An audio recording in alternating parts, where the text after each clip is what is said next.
स्वागत है आप सभी का एक नई क्लास के अंदर।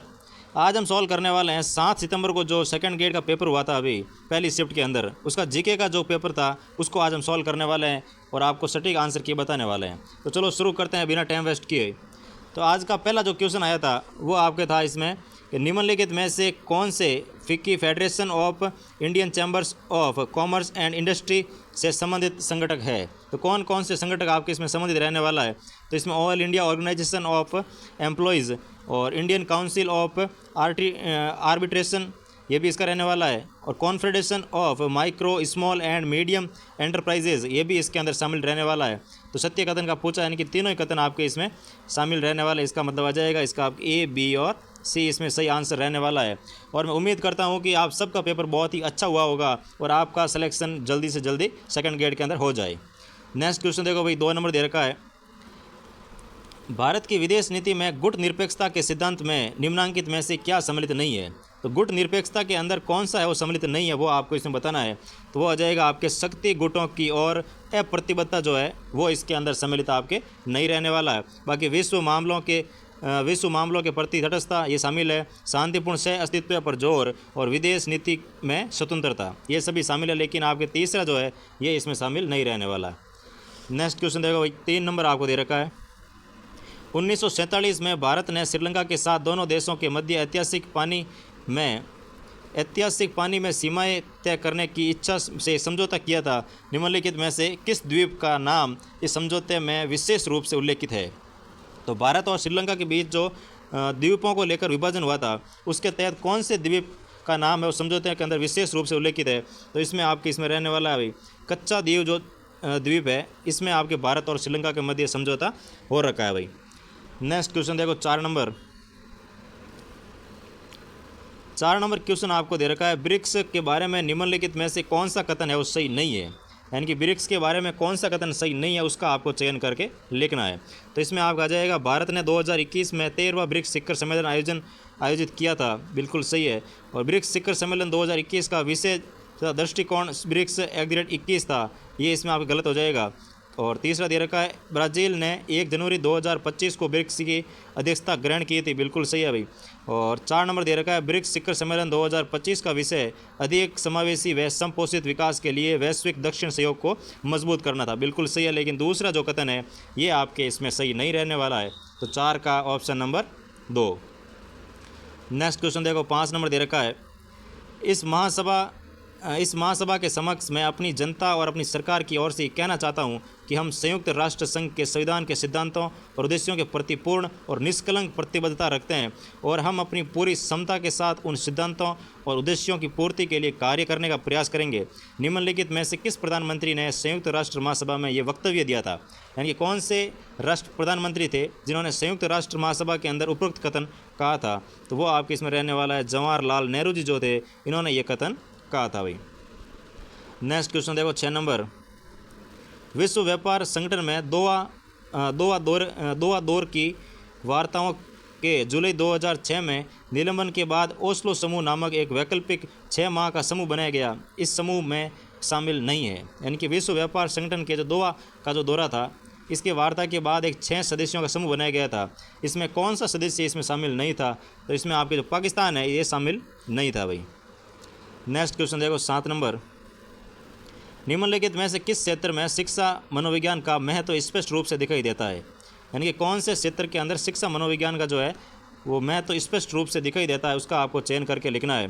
तो पहला आपको दे रखा है देखो विद्यार्थियों की विकासात्मक विशेषताओं को समझने में, और दूसरा दे रखा है विद्यार्थियों की व्यक्तिगत विभिन्नताओं को समझने में, तीसरा दे रखा है प्रभावी शिक्षण विधियों को पहचानने में, चौथा दे रखा है पाठ्यचर्या के निर्माण में। तो इसमें आपके सही कोड का चयन करके लिखना था। तो इसमें आपके चारों ही कोड जो है वो सही रहने वाला है भाई, यानी कि ऑप्शन नंबर 2 जो है वो आपके इसमें करेक्ट रहने वाला है। नेक्स्ट क्वेश्चन देखो, 8 नंबर दे रखा है आपको। शिक्षा मनोविज्ञान के क्षेत्र को विभिन्न श्रेणियों के अंतर्गत वर्गीकृत किया जा सकता है। वृद्धि और विकास के ज्ञान को किस श्रेणी के अंतर्गत वर्गीकृत किया जा सकता है। तो वृद्धि और विकास के ज्ञान को कौन से क्षेत्र के अंतर्गत कौन से के अंदर शामिल किया गया है। तो इसमें आपके रहने वाला है भाई अधिगमकर्ता के तहत इसको शामिल किया गया, यानी कि इस 8 नंबर क्वेश्चन का ऑप्शन नंबर 3 जो है वो आपका एकदम करेक्ट रहने वाला है। नेक्स्ट क्वेश्चन देखो भाई, 9 नंबर दे रखा है आपको। अभी कथन दे रखा है आपको कि मूर्त संक्रियात्मक अवस्था में मूर्त तर्क तब संभव होता है जब बालक संक्रिया का बोध करते हैं।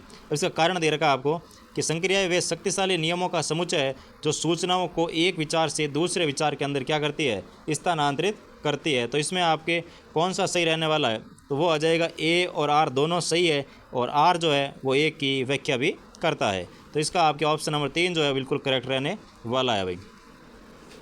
नेक्स्ट क्वेश्चन देखो, 10 नंबर आपको दे रखा है।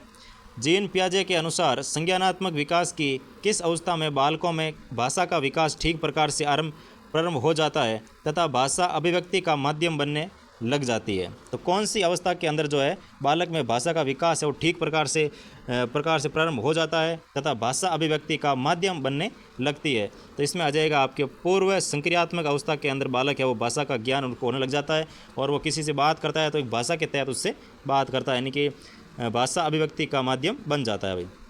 नेक्स्ट क्वेश्चन देखो, 11 नंबर दे रखा है। कोलबर्ग के नैतिक विकास सिद्धांत के अनुसार आत्म में परिपूरक पारस्परिकता नैतिक विकास के किस चरण की विशेषता है? तो आत्म में परिपूरक पारस्परिकता जो है नैतिक विकास के किस चरण की विशेषता रहती है? तो इसमें आपके रहने वाला है सामाजिक व्यवस्था संरक्षण की उन्मुखता जो है ये इसके अंतर्गत रहने वाली है भाई। नेक्स्ट क्वेश्चन देखो, 12 नंबर दे रखा है आपको। निम्नलिखित में से कौन व्यक्तित्व के जैव शारीरिक उपागम से संबंधित नहीं है?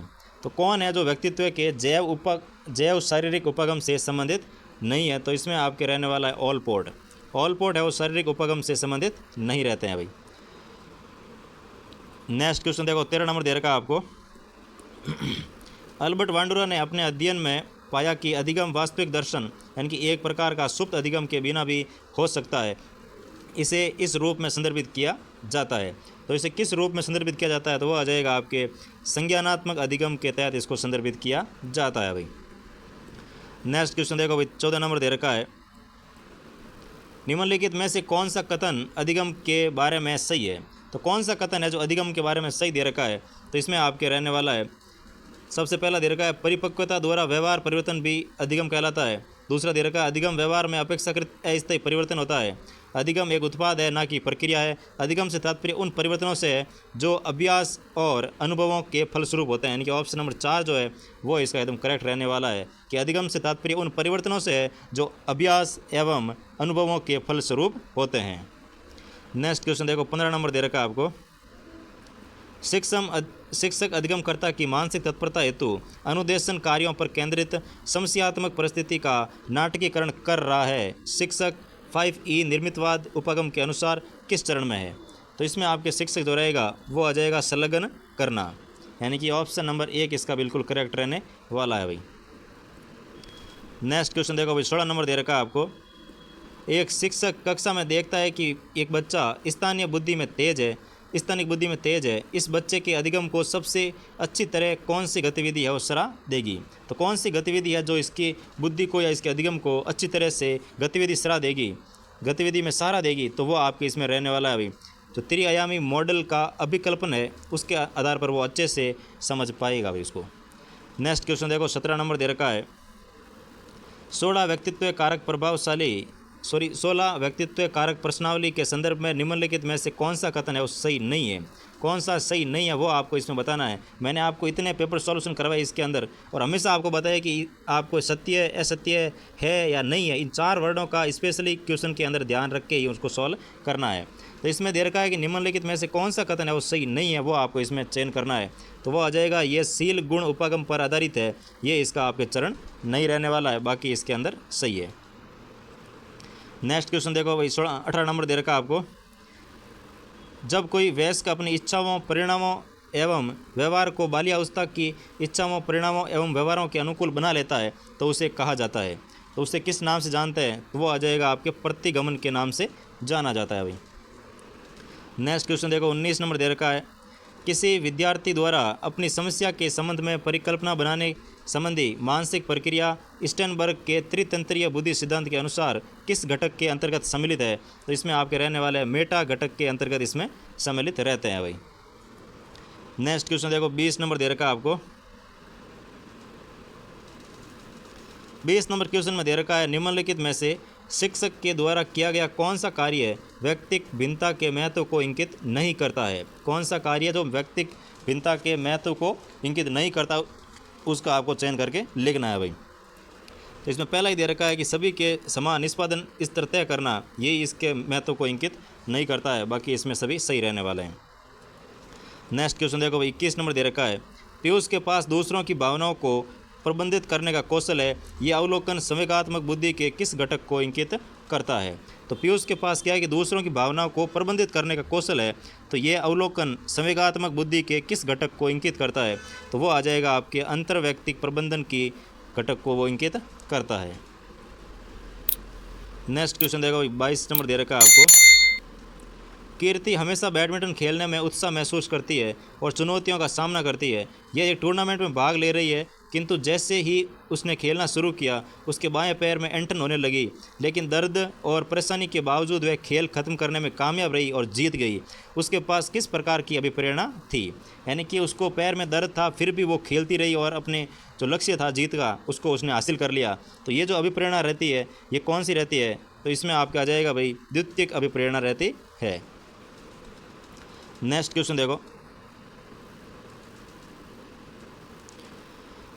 नेक्स्ट क्वेश्चन आपको दे रखा है 23 नंबर, एक अर्जित अभिप्रेरणा जिसमें प्रेरित होकर बालक अपने कार्य को इस ढंग से करता है कि उसे अधिक से अधिक सफलता मिल सके, कहलाती है। यानी कि एक अर्जित अभिप्रेरणा है जिससे प्रेरित होकर एक बालक अपने कार्य को इस ढंग से करता है कि उसे अधिक से अधिक सफलता मिल सके, तो वो क्या कहलाती है अभिप्रेरणा? तो वो आ जाएगी आपके उपलब्धि अभिप्रेरणा कहलाती है भाई।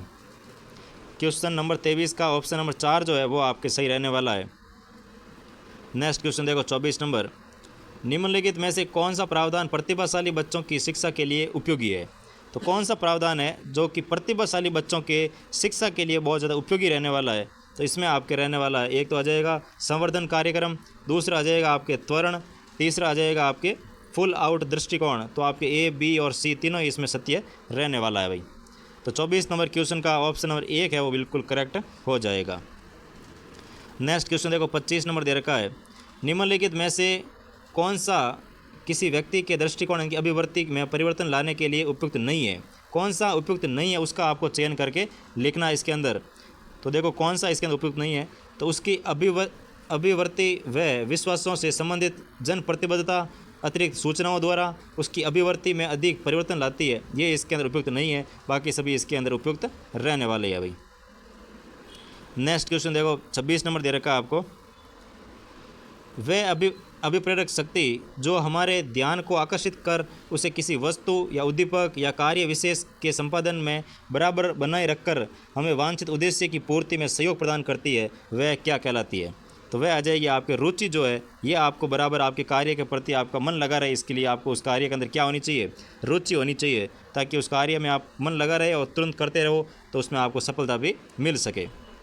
नेक्स्ट क्वेश्चन देखो भाई 27 नंबर आपको दे रखा है, धोकड़ा, पलास, तेंदू और सेमल के वृक्ष है वो किस प्रकार के वन पाए जाते हैं?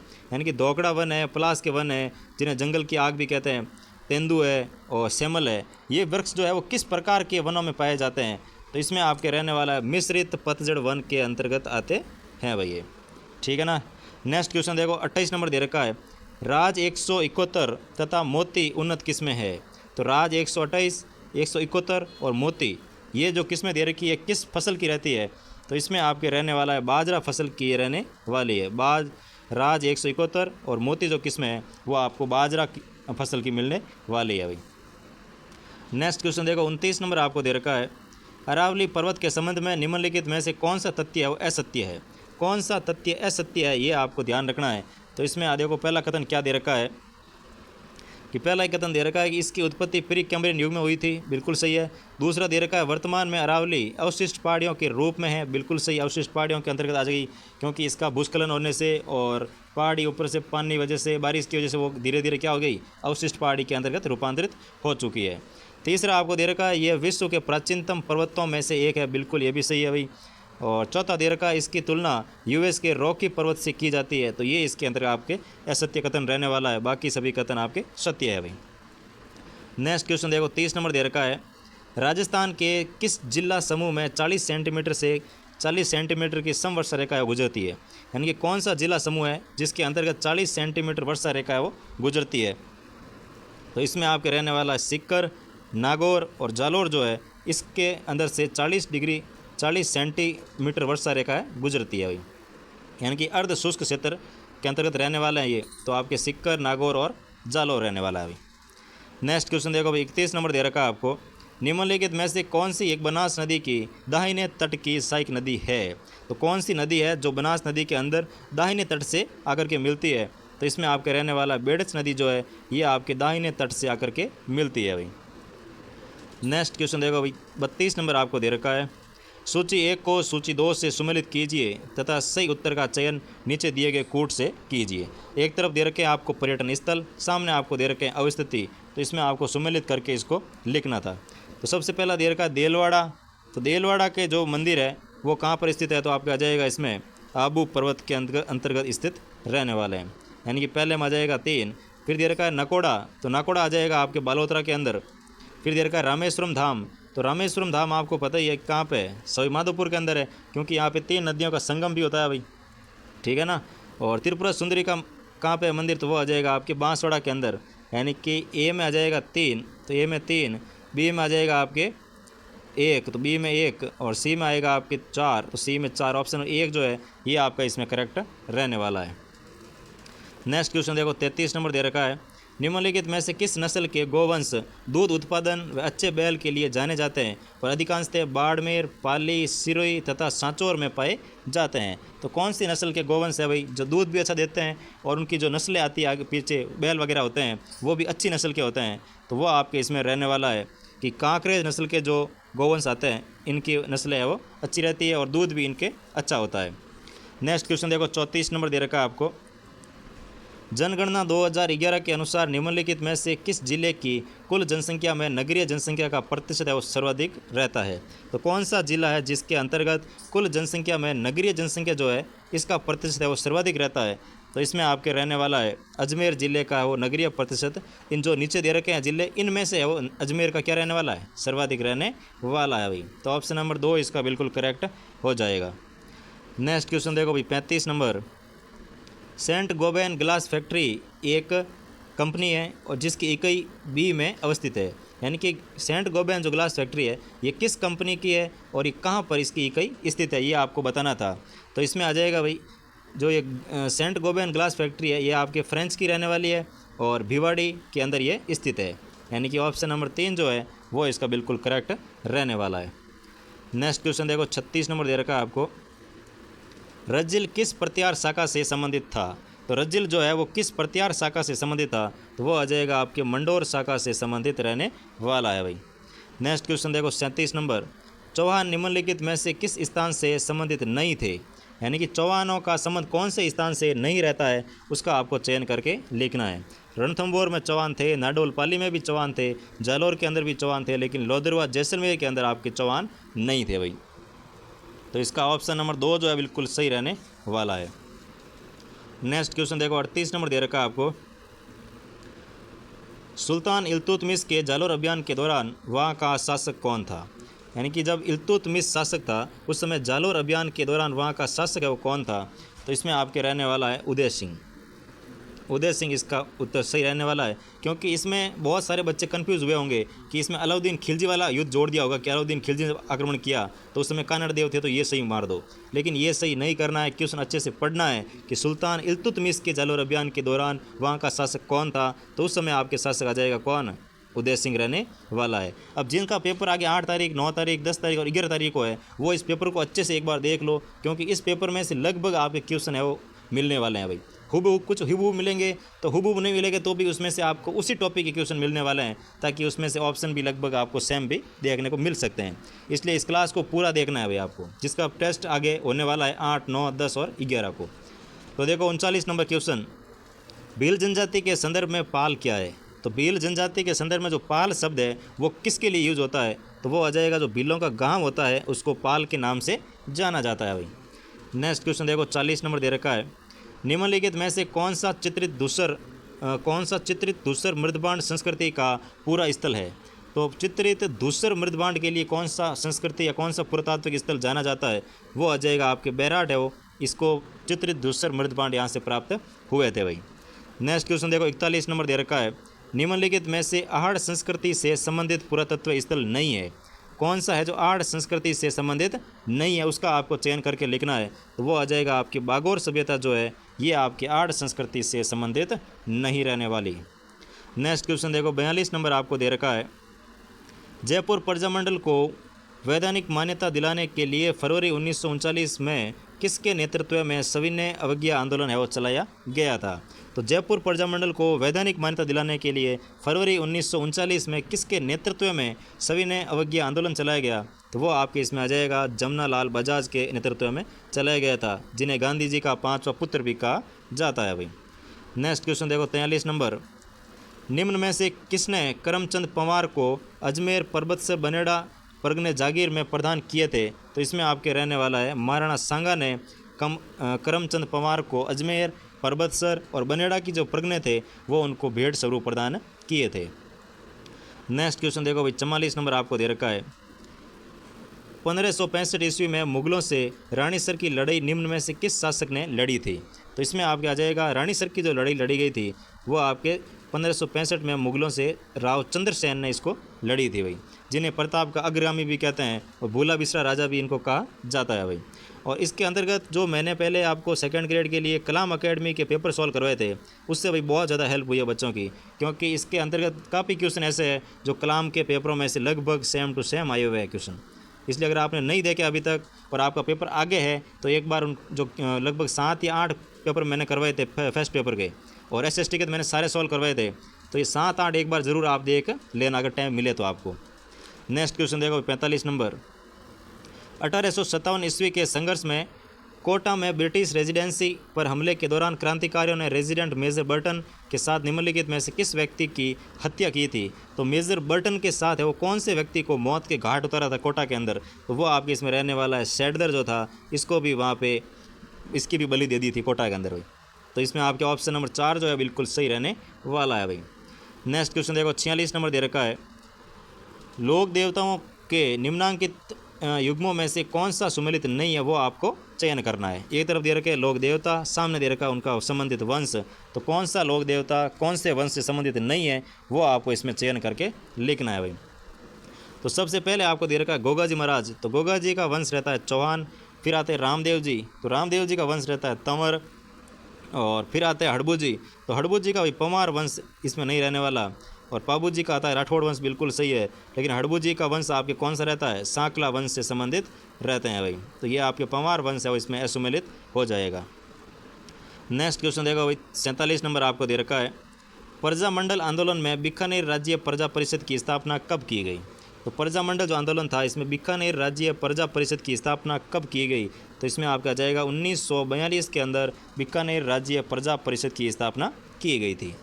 नेक्स्ट क्वेश्चन देखो भाई 48 नंबर, मेवाड़ के महाराणा के समक्ष मोतीलाल तेजावत द्वारा भीलों की 21 सूत्री मांग पत्र को किस शीर्षक के साथ प्रस्तुत किया गया, तो वो आ जाएगी आपके मेवाड़ की पुकार के रूप में 21 सूत्री मांग पत्र मोतीलाल तेजावत के द्वारा मेवाड़ के महाराणा के सामने प्रस्तुत की गई थी भाई। नेक्स्ट क्वेश्चन देखो 49 नंबर, निम्नलिखित में से मत्स्य संघ के किस व्यक्ति को हीरालाल शास्त्री के नेतृत्व में गठित वृद्ध राजस्थान के मंत्रिमंडल में शामिल किया गया था। यानी कि मत्स्य संघ का कौन सा व्यक्ति था जिसको हीरालाल शास्त्री के नेतृत्व में वृद्ध जो राजस्थान मंत्रिमंडल था इसके अंतर्गत शामिल किया गया था, तो वो आपके इसमें रहने वाले हैं भाई बाबू शोभाराम जो है, इनको मंत्रिमंडल में हीरालाल शास्त्री के नेतृत्व में शामिल किया गया था। नेक्स्ट क्वेश्चन देखो 50 नंबर, दधिमती माता का मेला किस स्थान पर आयोजित होता है। तो दधिमती माता का जो मेला है वो किस स्थान पर आयोजित होता है, तो वो आपका जाएगा गोट मांगलोद नागौर के अंदर ये मेला आयोजित होता है भाई। नेक्स्ट क्वेश्चन देखो 51 नंबर, पुत्र जन्म के 10वें दिन किस रिवाज को मनाया जाता है। यानी कि पुत्र के जन्म से 10 दिन बाद है वो कौन सा रिवाज मनाया जाता है, तो इसमें आपके नाम से ही पता चल रहा है, देखो दसोटन, यानी कि दसोटन है वो मनाया जाता है भाई। नेक्स्ट क्वेश्चन देखो 52 नंबर दे रखा है आपको, राजस्थान में निम्नलिखित संतों में से रामानंदी संप्रदाय की रेवासा पीठ के संस्थापक कौन थे। तो रेवासा जो है इस पीठ के संस्थापक कौन थे? तो इसमें आपका आ जाएगा स्वामी कृष्णदास जो है, इन्होंने रेवासा पीठ की स्थापना की थी भाई। नेक्स्ट क्वेश्चन देखो, 53 नंबर आपको दे रखा है। निम्नलिखित में से किस दुर्ग में सूरज प्रकाश, खुशहाल प्रकाश, लक्ष्मी प्रकाश और बसंत प्रकाश नामक भवन स्थित है? तो कौन से दुर्ग के अंदर ये महल या फिर भवन स्थित है? तो वो आपके इसमें रहने वाला है नाहरगढ़ दुर्ग के अंदर ये महल या भवन स्थित है, जो कि आपके जयपुर में स्थित है भाई। नेक्स्ट क्वेश्चन देखो, 54 नंबर आपको दे रखा है। चित्रकार शहाबदी राजस्थान की किस चित्रकला से संबंधित थे? तो शहाबुद्दीन जो है या शहाबदी है, ये आपके किस चित्रकला से संबंधित है? तो वो आपके रहने वाले मेवाड़ चित्रकला से संबंधित रहने वाला है भाई। नेक्स्ट क्वेश्चन देखो, 55 नंबर। किस संवैधानिक संशोधन द्वारा संविधान में ये जोड़ा गया कि एक व्यक्ति को 2 या 2 से अधिक राज्यों का राज्यपाल नियुक्त किया जा सकता है? तो ये कौन सा संविधान संशोधन था? तो ये आपका आ जाएगा 7वां संविधान संशोधन 1956 के तहत ये बताया गया कि एक व्यक्ति 1 से अधिक राज्यों के लिए राज्यपाल बन सकता है। ठीक है ना। नेक्स्ट क्वेश्चन देखो, 56 नंबर। निम्नलिखित लोकगीतों में से कौन से विवाह के अवसर पर गाए जाते हैं? इनकी विवाह के अवसर पर कौन कौन से गीत गाए जाते हैं? तो इसमें सबसे पहला आएगा जला गीत, जो कि महिलाओं द्वारा डेरा जाते समय गाया जाता है। फिर आता है परिणीत गीत, फिर आता है शीरड़े गीत। और शीरड़े गीत आपको पता ही है कि गाली गलौज वाला गीत है, जो कि शादी के अवसर पर बारातियों को गाए जाते हैं, जो कि आपके शेखावटी क्षेत्र में कुछ ज़्यादा ही प्रसिद्ध है। लेकिन गौरबंद जो गीत है ये आपके इसमें गलत हो जाएगा, यानी कि इसमें विवाह के अवसर पर गाए जाने वाले गीतों का कूट आपको पहचानना था। तो 1, 2 और 4, 1, 2, 4 यानी कि ऑप्शन नंबर 1 जो है वो आपके बिल्कुल सही हो जाएगा। नेक्स्ट क्वेश्चन देखो, 57 नंबर आपको दे रखा है। राजविलास ग्रंथ के लेखक कौन थे? तो राजविलास जो ग्रंथ है इसके लेखक कौन थे? तो वो आ जाएगा आपकी मान कवि इसके लेखक रहने वाले हैं, राजविलास ग्रंथ के लेखक। नेक्स्ट क्वेश्चन देखो, 58 नंबर आपको दे रखा है। भारत में राज्य के महाधिवक्ता का पारिश्रमिक किसके द्वारा निर्धारित किया जाता है? यानी कि भारत के अंदर जो राज्य के महाधिवक्ता होते हैं, यानी कि राज्य का जो सबसे बड़ा वकील होता है, इसका जो पारिश्रमिक है इसका निर्धारण कौन करते हैं? तो इसमें आ जाएगा आपके राज्य के राज्यपाल के द्वारा इसका पारिश्रमिक का निर्धारण किया जाता है भाई। नेक्स्ट क्वेश्चन देखो, 59 नंबर। राजस्थान सरकार के मंत्रियों के वेतन और भत्तों के बारे में निम्नलिखित कथनों पर विचार कीजिए। यानी कि कुछ कथन दे रखे हैं जिसमें राजस्थान सरकार के मंत्री के वेतन और भत्तों के बारे में कुछ दिया हुआ है, तो इस पर आपको विचार करके लिखना है। देखो, पहला दे रखा है, राजस्थान सरकार के मंत्रियों के वेतन एवं भत्ते वही होंगे जो भारत के संसद द्वारा समय समय पर कानून द्वारा निर्धारित होंगे। बिल्कुल सही है, इसमें वही मंत्रियों के भत्ते और राशन वही रहने वाला है जो कि संसद द्वारा समय समय पर है वो संशोधित किया जा सकता है, बदला जा सकता है। और दूसरा दे रखा है कि 1 नवंबर 1956 से पूर्व राजस्थान सरकार के मंत्रियों के वेतन और भत्ते के संविधान की दूसरी अनुसूची में उल्लेख अनुसार था। तो इसमें ऐसा कोई भी इसमें उल्लेख नहीं था, तो इसमें आपके पहला तो सही है लेकिन दूसरा क्या हो जाएगा, गलत रहने वाला है भाई। नेक्स्ट क्वेश्चन देखो भाई, 60 नंबर आपको दे रखा है। निम्नलिखित कथनों पर विचार कीजिए। तो पहला कथन आपको दे रखा है, उन्होंने राजस्थान के मुख्यमंत्री के रूप में कार्य किया था और बाद में वे राजस्थान विधानसभा के अध्यक्ष बने थे और उन्होंने राजस्थान राज्य वित्त आयोग के अध्यक्ष पद को भी धारित किया था। यानी कि उपरोक्त तीनों विशेषताएं रखने वाले प्रमुख नेता कौन से है उसका आपको नाम बताना है। तो वो आपका आ जाएगा हीरा लाल देवपुरा जो है ये आपके मुख्यमंत्री भी रहे हुए हैं, विधानसभा के अध्यक्ष भी रहे हुए हैं और राज्य वित्त आयोग के अध्यक्ष भी रहे हुए हैं। तो वो कौन है? वो आ जाएगा आपके हीरा लाल देवपुरा जी को इस योग्यता के अनुसार रखा गया है भाई। नेक्स्ट क्वेश्चन देखो, 61 नंबर आपको दे रखा है। राजस्थान लोक सेवा आयोग के सदस्यों की नियुक्ति तथा पदावधि के संबंध में निम्नलिखित में से कौन सा कथन है वो सत्य है? यानी कि आरपीसी के बारे में कुछ कथन दे रखे हैं, इसमें आपको बताना है कि कौन सा कथन है वो सत्य है। तो सत्य कथन के बारे में आपको इसको चयन करना है। तो पहला दे रखा है, देखो, राजस्थान का राज्यपाल कदाचार के आधार पर अध्यक्ष अथवा आयोग के किसी भी सदस्य को पद से हटा सकता है। तो इसमें आपको सही कथन का पूछा है, तो इसमें राज्यपाल इसको हटा नहीं सकता भाई, क्योंकि राज्यपाल उसको नियुक्त कर सकता है लेकिन हटाने की पावर राष्ट्रपति के पास रहती है। तो ये आपका जाएगा सत्य है।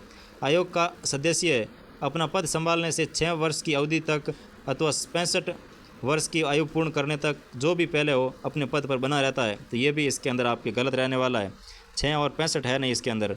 तीसरा दे रखा है, राजस्थान लोक सेवा आयोग के अध्यक्ष और सदस्य की नियुक्ति राजस्थान के राज्यपाल द्वारा की जाती है। बिल्कुल सही है भाई, नियुक्ति हमेशा राज्यपाल करेगा लेकिन हटाने का पावर या निलंबित पद से हटाने का जो पावर है वो राज्यपाल के पास नहीं रहता है। तो नेक्स्ट क्वेश्चन देखो भाई 62 नंबर आपको दे रखा है। राजस्थान सचिवालय पुनर्गठन समिति 1969 का मुख्य उद्देश्य क्या था? यानी कि राजस्थान सचिवालय के जो पुनर्गठन समिति थी 1969, इसका मुख्य उद्देश्य क्या था? तो वो आपके इसमें रहने वाला है सेल सिस्टम की समीक्षा करना। मुख्य उद्देश्य क्या था भाई?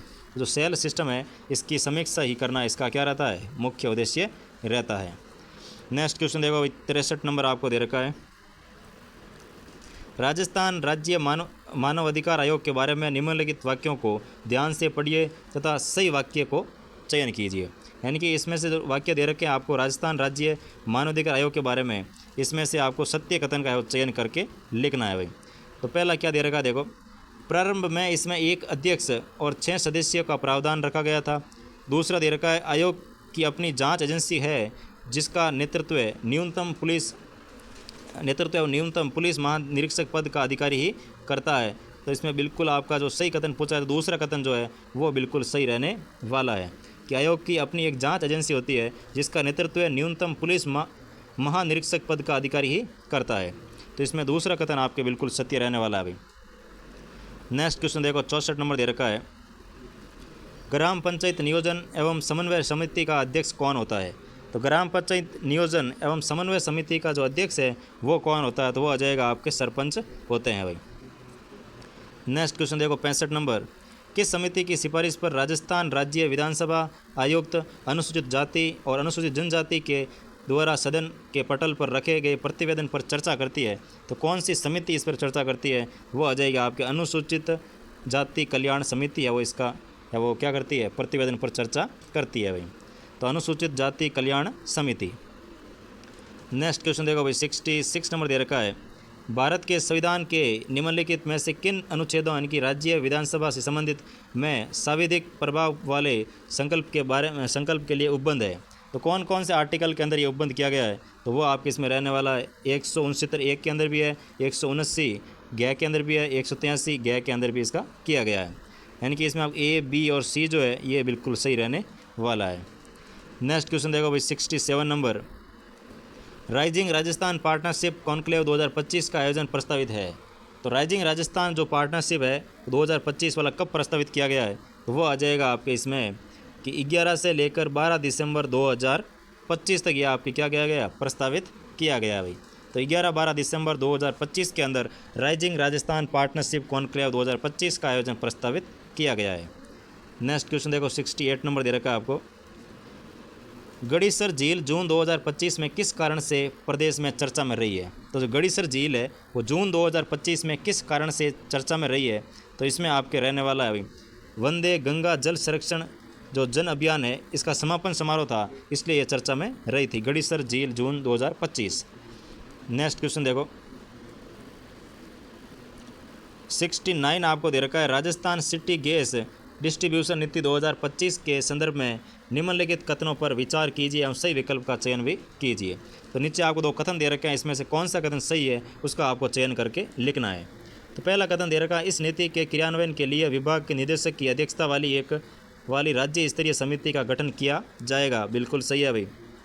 और दूसरा आपको दे रखा है, यह नीति 31 मार्च 2023 तक अथवा अन्य नीति लागू होने तक प्रभावी रहेगी। यह भी बिल्कुल सही है। तो दोनों ही आपके इसमें क्या रहने वाला है? सत्य रहने वाले हैं। तो ए कथन और बी कथन दोनों आपके सत्य आ जाएगा। नेक्स्ट क्वेश्चन देखो 76 नंबर दे रखा है आपको। जून 2025 में आयोजित 29वें राज्य स्तरीय भामाशाह सम्मान समारोह में कितने प्रवासी राजस्थानियों को प्रवासी राजस्थानी शिक्षा सम्मेलन आयोजित करने के लिए सम्मानित किया गया था? तो इसमें आपके रहने वाला है कि 11 राजस्थानियों को इसके तहत सम्मानित किया गया था। नेक्स्ट क्वेश्चन देखो 71 नंबर 71 दे रखा आपको। जुलाई 2025 में राजस्थान उच्च न्यायालय के मुख्य न्यायाधीश के शपथ ग्रहण से पहले राष्ट्रपति द्रौपदी मुर्मू द्वारा राजस्थान उच्च न्यायालय के मुख्य न्यायाधीश नियुक्ति करने संबंधी नियुक्ति पत्र और अधिसूचना किसने पढ़ी है? यानी कि जुलाई 2025 में राजस्थान उच्च न्यायालय के मुख्य न्यायाधीश के शपथ ग्रहण करने से पहले राष्ट्रपति द्रौपदी मुर्मू द्वारा राजस्थान उच्च न्यायालय के मुख्य न्यायाधीश नियुक्ति करने संबंधी जो नियुक्ति पत्र होता है और इसकी अधिसूचना होती है वो किसने पढ़ी है? तो इसमें आपके रहने वाला राजस्थान के मुख्य सचिव सुधांशु पंत ने पहले इसको पढ़ा है, उसके बाद इनकी नियुक्ति या फिर शपथ ग्रहण करवाई गई है। नेक्स्ट क्वेश्चन देखो भाई, 72 नंबर आपको दे रखा है। राजस्थान सरकार द्वारा डॉक्टर बाबा साहेब अम्बेडकर के जीवन से जुड़े तीर्थों की निःशुल्क यात्रा करवाई जा रही है। इसके संदर्भ में निम्नलिखित में से कौन सा कथन सही नहीं है? कौन सा कथन सही नहीं है उसका आपको चयन करके इसमें लिखना है। तो देखो कौन सा कथन आपके इसमें रहेगा। तो पहला दे रखा है कि इस योजना में बाबा साहब के जीवन से जुड़े 5 ऐतिहासिक स्थलों की यात्रा करवाई जाएगी। बिल्कुल सही है भाई, बाबा साहब के जो जीवन से जुड़े 5 स्थल है उनकी इसमें निःशुल्क यात्रा करवाई जाएगी। इस यात्रा का आवास, भोजन सहित संपूर्ण व्यय और राज्य सरकार द्वारा व्यय किया जाएगा। बिल्कुल सही है। तीसरा दे रखा है व्यक्ति आयकर दाता नहीं होना चाहिए, यानी कि इसके अंतर्गत वही योग्य है जो आयकर योग्य नहीं है। तो बिल्कुल सही है। और 72 नंबर का 4 दे रखा है आपको, इस योजना का लाभ प्रदेश के अनुसूचित जाति वर्ग और अनुसूचित जनजाति वर्ग के मूल निवासी प्राप्त कर सकेंगे। तो मूल निवासी ऐसा कोई ज़रूरी नहीं है भाई, तो ये आपका इसमें सही नहीं है, बाकी सभी कथन सही रहने वाले हैं। नेक्स्ट क्वेश्चन देखो भाई, 73 नंबर आपको दे रखा है।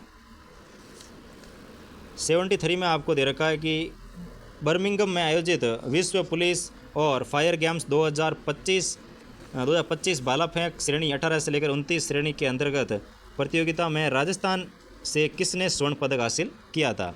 यानी कि बर्मिंघम के अंदर जो अभी विश्व पुलिस और फायर गेम्स 2025 हुआ था, इसके अंतर्गत भाला फेंक श्रेणी के अंदर स्वर्ण पदक किसने जीता है? तो वो आपके इसमें आ जाएगा, उमा चौधरी ने यहाँ पे स्वर्ण पदक जीता है भाई। नेक्स्ट क्वेश्चन देखो भाई, 74 नंबर, एशिया और प्रशांत क्षेत्र में 12वें क्षेत्रीय 3R और सर्कुलर इकोनॉमी फोरम का आयोजन राजस्थान के किस शहर के अंदर हुआ है? तो वो शहर आ जाएगा आपके जयपुर के अंदर इसका आयोजन किया गया था भाई। नेक्स्ट क्वेश्चन देखो 75 नंबर, पछुआ हवाओं की दिशा उत्तरी और दक्षिणी गोलार्ध में क्रम से क्या है? यानी कि पछुआ जो हवाएं है इनकी दिशा उत्तरी और दक्षिणी गोलार्ध में क्रम से किस प्रकार रहती है? तो इसमें आपका जाएगा कि दक्षिणी पश्चिमी से उत्तर पूर्व की ओर तथा उत्तर पश्चिम से दक्षिण पूर्व की ओर रहती है। यानी कि ऑप्शन नंबर पहला ही इसका बिल्कुल सही हो जाएगा भाई, कि दक्षिणी जो उत्तरी गोलार्ध आता है इसके अंदर रहती है आपके दक्षिण पश्चिम से उत्तर पूर्व की ओर, और दक्षिणी गोलार्ध आता है इसमें आपके रहती है उत्तर पश्चिम से दक्षिण पूर्व की ओर। यानी कि ऑप्शन नंबर 1 आपका इसके करेक्ट रहने वाला है। नेक्स्ट क्वेश्चन देखो भाई, 76 आपको दे रखा है। राजस्थान राज्य सहकारी क्रय विक्रय संघ लिमिटेड ने जुलाई 2025 में राज्य के सहकारी समितियों के उत्पादन को अंतर्राष्ट्रीय बाजार तक पहुंचाने के लिए MOU हस्ताक्षरित किया गया। तो MOU हस्ताक्षर किसके साथ किया गया? तो वो आपका जाएगा राष्ट्रीय सहकारी निर्यात लिमिटेड के साथ है वो MOU किया गया भाई। नेक्स्ट क्वेश्चन देखो भाई, 77 नंबर आपको दे रखा है। 18 से लेकर 19 जून 2025 को अजमेर में आयोजित राजस्थान राज्य स्तरीय एथलेटिक्स चैंपियनशिप 2025 में पुरुषों की 200 मीटर दौड़ स्पर्धा में 21.41 सेकेंड के समय के साथ किसने प्रथम स्थान हासिल किया है? यानी कि जो अजमेर के अंदर राजस्थान राज्य सीनियर एथलेटिक्स चैंपियनशिप 2025 आयोजित की जा रही है, इसके अंदर पुरुष वर्ग के अंदर 200 मीटर दौड़ के अंदर 21.41 सेकेंड में दौड़ कंप्लीट करके ये प्रथम स्थान है वो किसने हासिल किया था? तो वो आपके रहने वाला है अंकित कुमार कसवा जो है, इन्होंने ये रिकॉर्ड दर्ज किया है भाई, कि 200 मीटर की दौड़ है 21.41 सेकेंड में पूरी कर दी थी। नेक्स्ट क्वेश्चन देखो 78 नंबर, निम्नलिखित में से किस देश में एपेनिन पर्वतमाला अवस्थित है? तो किस देश के अंदर है वो एपेनिन पर्वतमाला स्थित है? वो आपका आ जाएगी इटली के अंदर एपेनिन पर्वतमाला अवस्थित है भाई। नेक्स्ट क्वेश्चन देखो 79 नंबर, COP29 UN जलवायु सम्मेलन में जीवन और आजीविका की रक्षा के लिए विकासशील देशों के वित्त पोषण में वृद्धि की गई। यानी कि COP29 जो UN हुआ था जलवायु सम्मेलन, इसमें जीवन और आजीविका की रक्षा के लिए विकासशील देशों में वित्त पोषण में वृद्धि की गई। तो इसमें कितने गुना वृद्धि की गई? तो वो आपका जाएगी 3 गुना इसके अंतर्गत वृद्धि की गई भाई। नेक्स्ट क्वेश्चन देखो 80 नंबर, निम्नलिखित में से कौन से मापदंड व्यापार संबंध बौद्धिक संपदा अधिकार यानी कि TRIPS के भाग है? तो कौन कौन से मापदंड है वो इस अधिकार के भाग रहते हैं बौद्धिक संपदा अधिकार के? तो इसमें आपके सबसे पहले दे रखा है देखो कॉपीराइट्स, तो कॉपीराइट इसके अंदर रहता है। फिर दे रखा है ट्रेडमार्क्स, तो ट्रेडमार्क भी इसके अंतर्गत रहता है। फिर पेटेंट, तो पेटेंट भी इसके अंतर्गत आता है आपके। और चौथा दे रखा है भौगोलिक निर्देशन यानी कि GI टैग, तो ये भी आपके अंतर्गत रहता है। तो इसमें सही कोड का चयन करने का बोला था, तो आपके चारों ही कोड क्या रहने वाले हैं? सही रहने वाले हैं भाई।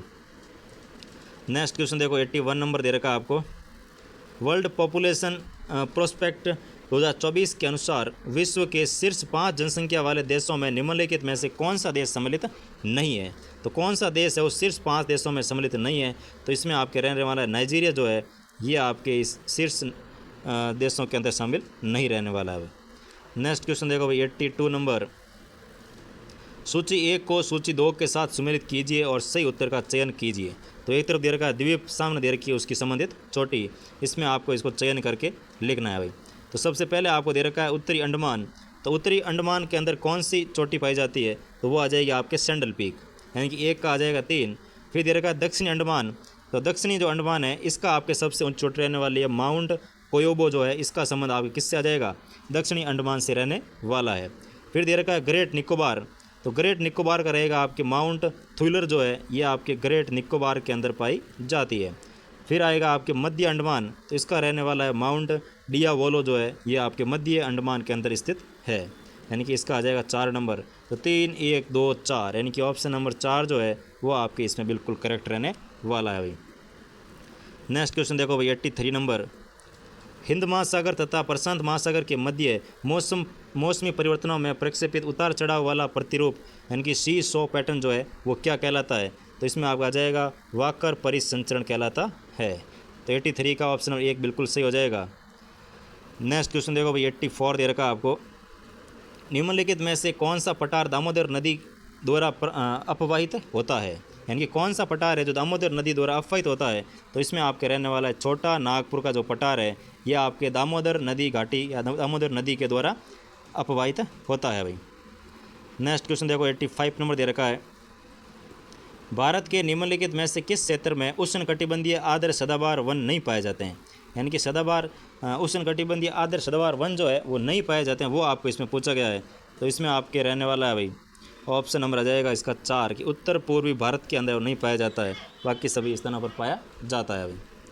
नेक्स्ट क्वेश्चन देखो भाई 86 आपको दे रखा है, निम्नलिखित तेल शोधनशालाओं को उनकी अवस्थिति के आधार पर पूर्व से पश्चिम के क्रम में व्यवस्थित कीजिए, यानी जो तेल शोधनशाला हैं इनका आपको पूर्व से पश्चिम की ओर है वो क्रम में व्यवस्थित करके इसको लिखना है और नीचे दिए गए कोट में से सही कोट का चयन भी आपको करना है। तो सबसे पहले आएगा आपके पूर्व में डिगबोई जो कि असम के अंदर स्थित है, फिर आपके इसमें रहने वाला है नुमालीगढ़, फिर आपके इसमें आ जाएगा गुवाहाटी, फिर आ जाएगा आपके बोइंग गाँव, यानी कि इसका आपके ऑप्शन नंबर 4 जो है वो बिल्कुल सही रहने वाला है भाई।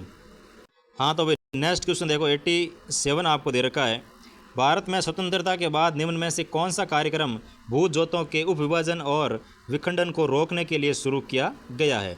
तो कौन सा कार्यक्रम है वो भूजोतों के उपविभाजन और विखंडन को रोकने के लिए शुरू किया गया है। तो इसमें आपका आ जाएगा सहकारिता और भूजोतों की चकबंदी के कार्यक्रम जो है वो इसको विखंडित और रोकने के लिए किया गया है। नेक्स्ट क्वेश्चन देखो भाई 88 नंबर आपको दे रखा है, वित्तीय वर्ष 2023 में भारत में सेवा क्षेत्र के राज्यवार प्रदर्शन के विश्लेषण के विषय में निम्न कथनों को पढ़िए और नीचे दिए गए कूटों का उपयोग करते हुए सही उत्तर का चयन कीजिए। तो आपको 2 कथन दे रखे हैं, इसमें से आपको सही कथन का चयन करके नीचे दिए गए कूट में से बताना है कि कौन सा कथन आपके सही रहने वाला है। तो पहला दे रखा है आपको, सभी राज्यों के कुल सेवा क्षेत्र के सकल राज्य मूल्यवर्धन में महाराष्ट्र का हिस्सा 20% अधिक है। तो बिल्कुल इसके अंतर्गत आपके गलत रहने वाला है, महाराष्ट्र का हिस्सा है वो 20% अधिक नहीं है। दूसरा दे रखा है आपको, राज्य सभी राज्यों के कुल सेवा क्षेत्र के सकल राज्य मूल्यवर्धन में कर्नाटका, महाराष्ट्र, तमिलनाडु और उत्तर प्रदेश और गुजरात इनका जो सम्मिलित हिस्सा आता है वो आपके 50% से अधिक है, ये आपके बिल्कुल सही रहने वाला है, यानी कि 2 नंबर कथन आपका बिल्कुल सही हो जाएगा।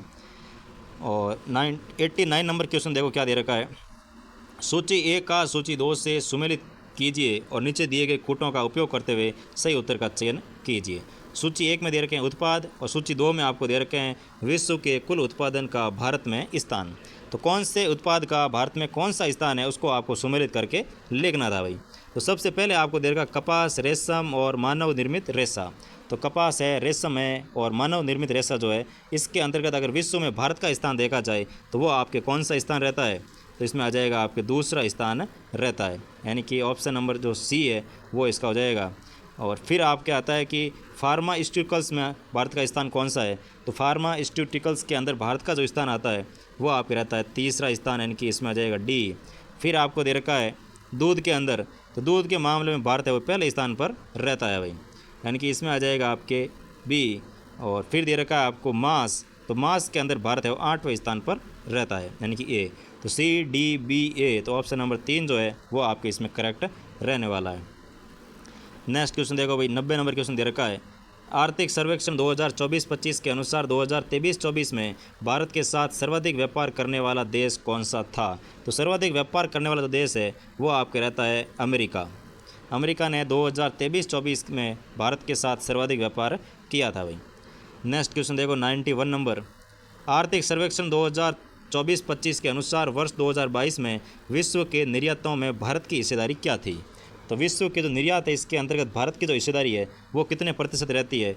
वो आ जाएगी आपके 2.2% हिस्सेदारी आपके भारत की रहने वाली है विश्व के निर्यातों में। ठीक है भाई। नेक्स्ट क्वेश्चन देखो 92 नंबर आपको दे रखा है। हाँ तो भाई नेक्स्ट क्वेश्चन देखो 92 नंबर आपको दे रखा है। भारत सरकार अधिनियम 1919 के संबंध में सही कथनों के संबंध में सही कोड का चयन कीजिए। तो संबंध में आपको सही कथनों का चयन करना है। तो इसमें आपको पहला कथन सही है, सी कथन सही है और डी कथन भी इसमें सही है, लेकिन दूसरा कथन आपके असत्य रहने वाला है। इसलिए आपके ए, सी और डी ऑप्शन जो है, यानी कि ऑप्शन नंबर 1 जो है वो बिल्कुल इसमें सही रहने वाला है भाई। नेक्स्ट क्वेश्चन देखो 93 आपको दे रखा है। प्रांतों के सही समूह को पहचानिए जिसमें भारत शासन अधिनियम 1935 के अंतर्गत द्विसदनात्मक प्रांतीय विधानमंडल का प्रावधान किया गया था। तो कौन कौन से प्रांतों के अंदर द्विसदनात्मक प्रांतीय विधानमंडल का प्रावधान किया गया था, वो भी अधिनियम 1935 के तहत? तो वो आपके इसमें आ जाएगा बॉम्बे, बंगाल और बिहार के अंदर जो है वो द्विसदनात्मक प्रांतीय व्यवस्था शुरू की गई थी। नेक्स्ट क्वेश्चन देखो भाई 94 नंबर। एक निर्वाचित राष्ट्रपति द्वारा भारत के संविधान की कौन सी विशेषता परिलक्षित होती है? तो एक निर्वाचित राष्ट्रपति द्वारा भारत के संविधान की कौन सी विशेषता जो है वो आपके परिलक्षित होती है? तो इसमें आ जाएगा आपके गणराज्य जो है ये इसमें परिलक्षित होता है कि अगर राष्ट्रपति निर्वाचित हो रहा है इसका मतलब है वो गणराज्य है, न कि राजतंत्र। राजतंत्र में क्या होता है कि वंशक्रम चलता है, इसका बेटा राजा बनेगा फिर उसका बेटा राजा बनेगा, लेकिन गणतंत्र या गणराज्यों के अंदर क्या होता है कि जो उसका सबसे ऊपर हाईएस्ट पावर पे होता है वो भी निर्वाचित होकर के ही आता है। तो इसमें आपके गणराज्य रहने वाला है। नेक्स्ट क्वेश्चन देखो 95 नंबर। किस संविधान संशोधन के अधिनियम द्वारा संविधान संशोधन विधेयक पर राष्ट्रपति की अनुमति को अनिवार्य बना दिया गया था? तो इसमें आपका आ जाएगा 24वें संविधान संशोधन के द्वारा ये अनिवार्य बना दिया गया था। नेक्स्ट क्वेश्चन देखो भाई 96 नंबर। निम्नलिखित में से किस मामले में उच्चतम न्यायालय ने कहा कि संसद को संविधान के किसी भी भाग में संशोधन करने का अधिकार है जिसमें कोई भी मौलिक अधिकार शामिल है, और यदि संविधान निर्माता मौलिक अधिकार को संशोधन शक्ति के दायरे से बाहर रखना चाहते थे तो उन्होंने इस संबंध में स्पष्ट प्रावधान किया होता? तो इसमें आपके कौन से वाद के अंदर ये कथन कहा गया? वो आ जाएगा सज्जन सिंह बनाम राजस्थान सरकार 1965 के अंदर आपको ये देखने को मिलता है भाई। नेक्स्ट क्वेश्चन देखो 97 नंबर। संविधान अधिनियम 1976 के द्वारा राज्य की नीति निर्देशक तत्वों में निम्नलिखित में से कौन से अनुच्छेद अंतः स्थापित किए गए? तो 42वां संशोधन जो हुआ था इसके अंतर्गत कौन से नीति निर्देशक तत्वों में अनुच्छेद आपको अंतः स्थापित किए गए? तो वह आपके इसमें रहने वाला है।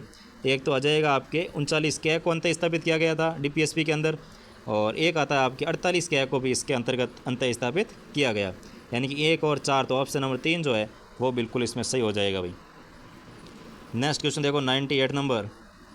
भारतीय संविधान का कौन सा अनुच्छेद राष्ट्रपति को संसद द्वारा पारित गैर धन विधेयक को पुनर्विचार के लिए वापस भेजने का अधिकार देता है? तो इसमें आपका आ जाएगा भाई अनुच्छेद 111 के तहत गैर धन विधेयक को पुनर्विचार के लिए वापस भेजने का अधिकार राष्ट्रपति को दिया गया है।